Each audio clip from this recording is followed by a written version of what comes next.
जय श्री सीताराम। जिनका मूलांक या फिर भाग्यांक 2 है उनके लिए वर्ष 2025 बहुत बुरा जाने वाला है। बहुत ये सत्यानाश कर देगा वर्ष 2025 मूलांक भाग्यांक 2 वालों का।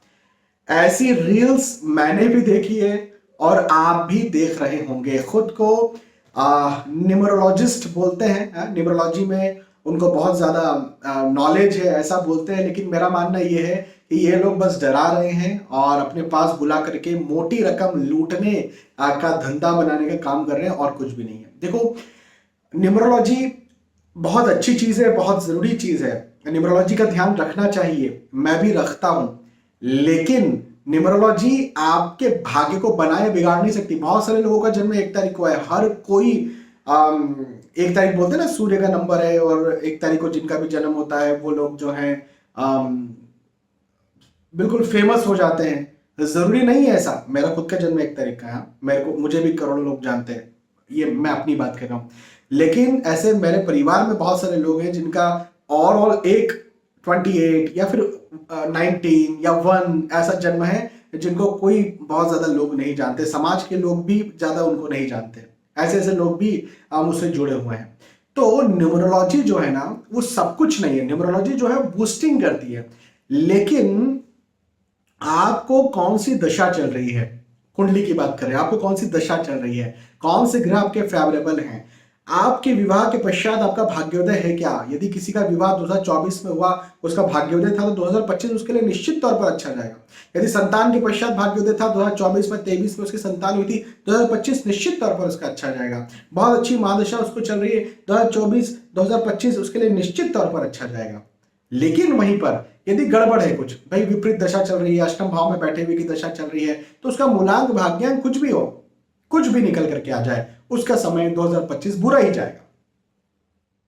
तो मूलांक भाग्यांक जो होते हैं वो काम के होते हैं, मैं ये नहीं कह रहा कि काम के नहीं होते, लेकिन उनकी पावर उतनी नहीं होती जितनी आपके ग्रहों की पावर है, आपकी दशाओं की पावर है, आपके आपके गोचरों की प्रॉब्लम है, आपकी कुंडली की पावर है। और सिर्फ कुंडली भी नहीं है, साथ में वास्तु, आप जिस घर में रहते हैं ना, उस घर के रंग, उस घर के ढलान उतार चढ़ाव, यहाँ पर ये सामान रखा, वहां पर वो सामान रखा, इन चीजों से भी बहुत ज्यादा आपके ऊपर फर्क पड़ता है, जिसको हम वास्तु शास्त्र कहते हैं। तो वास्तु शास्त्र प्लस कुंडली, ये दो मिला करके जो है, कुंडली आपका भाग्य बनाती है, वास्तु शास्त्र एक बहुत बड़ा रेमेडियल वर्क है जो आपको पुश करता है और आगे बढ़ाता है। और जो न्यूमरोलॉजी है, वो न्यूमरोलॉजी भी इंपॉर्टेंट है, लेकिन वो वास्तु जितनी ताकतवर नहीं है।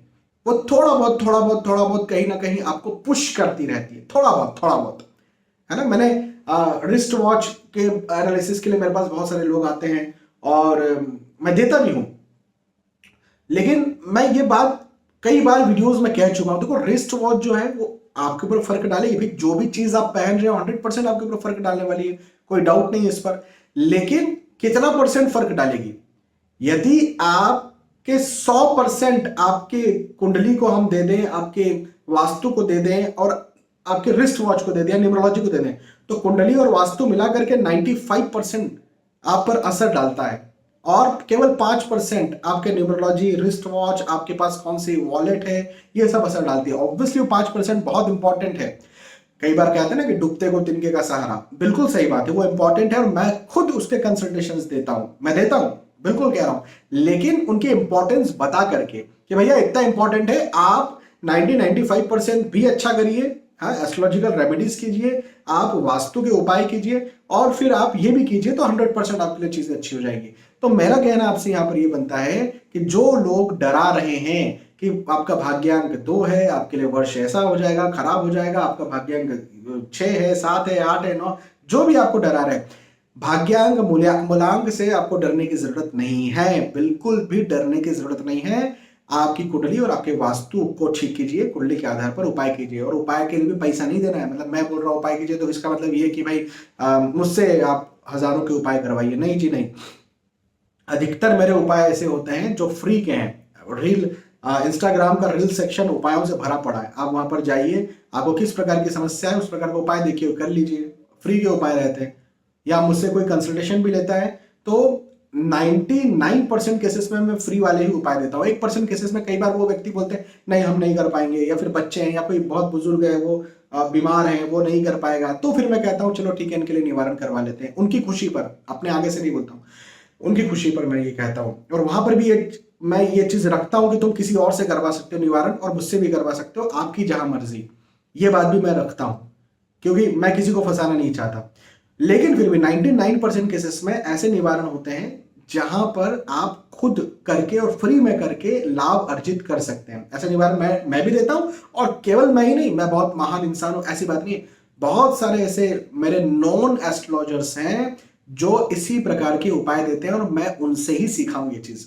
बहुत सारे ज्ञानी और नॉन एस्ट्रोलॉजर्स हैं मेरे साथ, मेरे जानकारी में। तो डरने का नहीं है, अपना कर्म करते रहना। हाँ, रेमेडीज, एस्ट्रोलॉजिकल रेमेडीज जरूर करना, अपने वास्तु पर जरूर ध्यान देना। बहुत बहुत धन्यवाद, फिर मिलते हैं आने वाले वीडियोस में। तब तक के लिए आज के वीडियो आपसे विदा चाहता हूं। जय श्री सीताराम।